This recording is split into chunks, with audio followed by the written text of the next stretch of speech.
Hello, welcome to vlog number 99. It's getting close to the 100. This is going to be an interesting one. Possibly a noisy one, possibly a short one. My daughter's put the washing on, so I got a washing machine running in the background, and the dogs are restless in the other room, so it could be a bit of a noisy one in the background. Okay, but what I'm going to start with, normal backdrops, blah blah blah. Not too bothered about that one. Right. Yes, so for my arcade setup, I've done some 3D printed enclosures. Now one of them is for the power supply, because as it was the mains input was dangling and you could touch it and not safe. So I built that so I can enclose it all in one place, but designed the enclosure, pins at the bottom to hold the power supply steady. I am using some things like this as a padding, deliberately. It's deliberate. It doesn't overheat, it doesn't get too hot. I've been keeping an eye on the temperature, so that's okay. That works absolutely perfectly. And it's a lot easier. Now I've also extended the cables that run from the power supply to the Super Gun, which is the converter that allows me to actually run the arcade boards on modern hardware. And another one for the coin slot, because as it was just hanging there, and you had to actually physically pick up the coin slot before you could actually do anything with it. And the holes lined up perfectly, got everything in there. I did need to get a deep socket set to actually tighten up the nuts in there, because they got long screws on them. So yeah, but I've got all that sorted out now, and that works. I did make a little patch to it at the back, because sometimes you'd put a coin in and it just fall out the back rather than come back to the front, which is as designed. So that was a little patch there, which was dead easy. And yeah, the power, neither was on first go. I used quite a lot of black filament to do it. I had to get more. But yeah, all works, and that is a good setup. I got more about the arcade coming up shortly. But cycle in a tube. Now, the other day my rear tyre was soft-ish. Not flat, soft. So I thought I just need pumping up. So I did it, pumped it up, got to work, got home, tyre's soft again. I had to change the inner tube. For the first time in years, I've had to change the inner tube. But yes, I do need a new rear tyre. Not desperately, I do need a new rear tyre. The front one is still absolutely fine. I think I'm going to get a Marathon Plus, a Schwalbe Marathon Plus for it. I'm also going to change the entire drivetrain, if you like. Except for the derailleur itself. I've got a fresh cog to put on, I've got a fresh chain to put on, and not the front cog. I barely changed the front, because I'm mostly on level ground. But yeah, should last me for another 6 years then, until I retire. Okay, right. This is going to be a quick vlog. Meshtastic. Now I have now got 3 Meshtastic nodes, mesh nodes. These are the off-grid communication devices. I got the one I carry with me here. I've also been getting a lot more communication, because the one upstairs now in the bedroom, it's a temporary location in the bedroom. I've set up with a solar panel and a 10,000 milliamp hour battery. So even without the solar power, it lasts about 4 days. Solar power does work, but we haven't had much sun lately. So yeah, I do need to mount it outdoors. Maybe outdoors it'll get a bit better.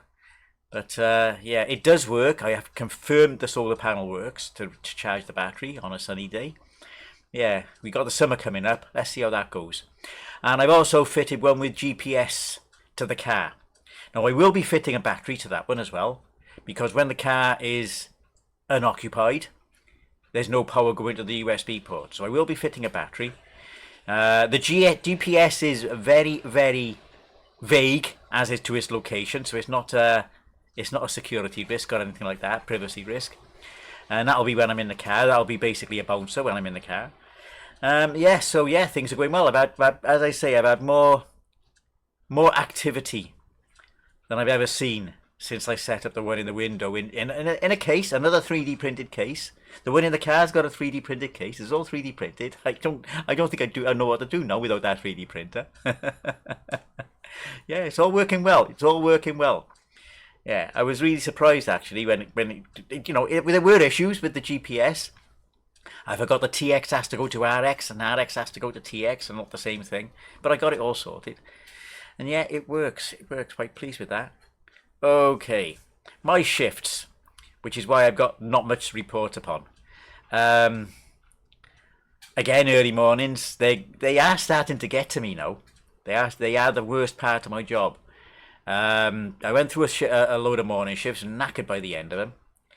I actually got, on the Saturday night then. No, it was a Saturday. I don't think it was a Saturday. It was a weekday, wasn't it? But anyway, might be the Thursday. Thursday was a Thursday night. Yes, I went to bed early on the Thursday night. Went to bed about 9 o'clock. Almost straight to sleep. And I got 9 hours 50 sleep. I can't remember the last time I've had that much sleep. I don't think I've ever had that much sleep that I know of. 9 hours 50. That is surprising, to be honest. So, yeah, I think I'm going to have to... I do. Look, I didn't have any beer that night at all. But yes, it's... I may actually see the doctor about it and see if there's anything that can be done. But it's not an urgency. It's not an urgency. I'll do it at my next medical checkup.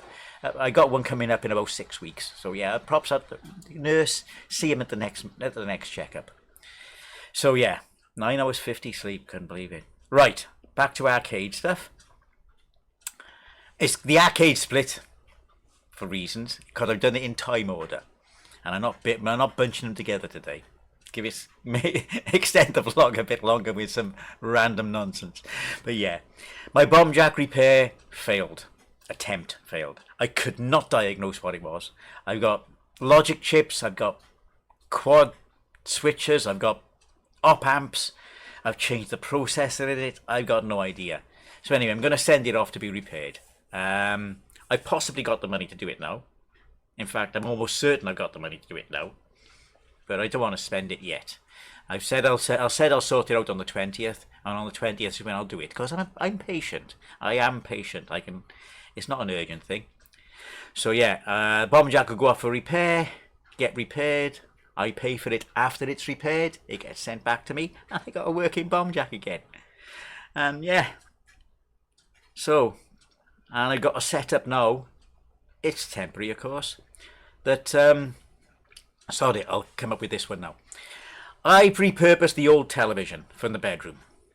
It's got a SCART socket, and the Supergun output's in SCART. Now, when I'm streaming, I got it set up at the computer, the arcade stuff. I'll run the SCART into my GBS control scan converter, and that turns it to HDMI. This plugs straight into the television. I get the signal straight away.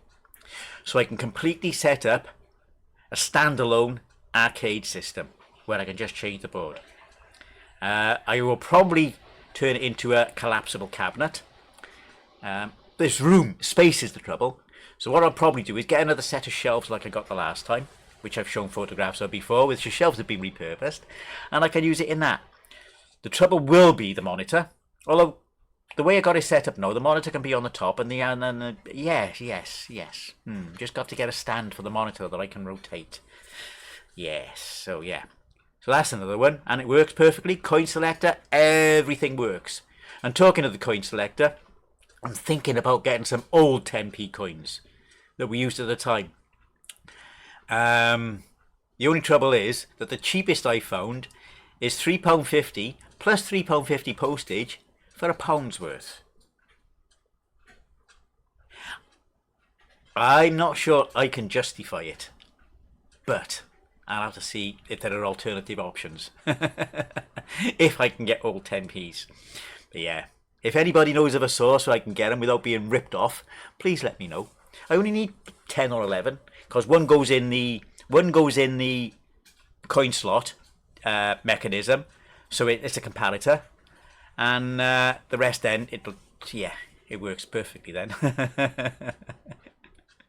I'm using new Tempe's at the moment, but it works. It works well. Anyway, my son, last year he said, "Oh, I need a new bed because it's collapsing." Well, I patched it up, and I said it's going to be after Christmas. So after Christmas, I did get him a new bed. It's a frame, just a frame. Now for 70 quid, believe it or not, it's a metal frame bed. I'm quite pleased at how sturdy it is when I put it together. It was fairly simple to put together, and it's got a cable that goes in. It plugs into the mains. You've got two sockets. You can plug the standard 3-pin plug into a USB-A and a USB-C socket. Now the USB-C socket is generally taken by the LED strip lights that came with it. So yeah, but you can unplug them and plug the USB-C phone, whatever, into it. So yeah, I was pleased at that for the price. It was amazing. It was amazing, and those dogs are going off again. So yeah, that was a good one. It did mean he had to clean his bedroom, which meant now I've got like 2 weeks worth of rubbish to put in the bin. He did find a few other things, like a game Animal Crossing he's been looking for ages. Found that stuffed in his old bed. So yeah, anyway, it's always good to have a refresh now and again. And he has a tidy bedroom and a new bed. Well, bed frame. The mattress is fine. That's one thing, isn't it? It's two separate parts, bed and mattress. Right. Now my last thing. It's a warning here. A friend of mine. This is basically second-hand knowledge, because it didn't happen to me. It happened to a friend. Not a friend of a friend. A friend. Now, we had an email from Rode to review a product he's bought. Nothing unusual, he thought. So he followed through the review, and then he had to log in to the account using his Google account, OAuth. Within seconds of logging in using OAuth, his phone factory reset. It was a scam. They hacked his account. He's still not recovered. It's only been a few days, but he's still not recovered. He has managed to get his account reported as hacked. But yeah, what a bloody nightmare, all through a simple thing. So easy if you're not aware. So this is my warning here. If something says log in with Google, log in with Facebook, watch what it's asking for. Make sure it's genuine. I mean, he did say he asked ChatGPT for a long time whether this site was genuine, and they said yes, it was. But it wasn't. It was a spoofed site. Again, AI is useful for some things. Large language models are useful for some things. I only use them at the very last resort. I'll look for my own research first. But lessons to be learned. Watch out for OAuth. Watch what permissions you're granting. Watch who you're granting it to. If you can log in with an email account separate from anything else, do it. Don't use OAuth. It's dangerous unless you know exactly what you're doing. So, on that warning, that's about it for the vlog. It's longer than I thought. Blimey, 13 minutes so far. I must have waffled some utter nonsense. Anyway, I'm now going to go for the shout-outs for the people who commented on my videos in the last 3 weeks. And again, apologies if I've missed anybody, because YouTube haven't been notifying me for everything. And I don't keep an eye on my comments. I don't have the time. I don't have the time to look back on all my videos. Sometimes I'll get a response from one of my old ones. But anyway, these are the ones. We got Lucas Rainford, Craig Flanagan, Rainbow Bright 82, Blue Yak, Signosis SGG, Mark Blaster, Steve's Gaming Part 2, Robert's Retro Gaming, Nichols Wilson, Maud, and GJ Ward 711, who commented on a very old video. Thank you all very much for commenting on my videos. And yeah. So that's it now for this vlog. Next vlog now will be vlog 100 as I approach 61. Not quite there yet, but not far off. Ah dear. So yeah, I think on my next vlog, on my next vlog I will have sent off that bomb jack already.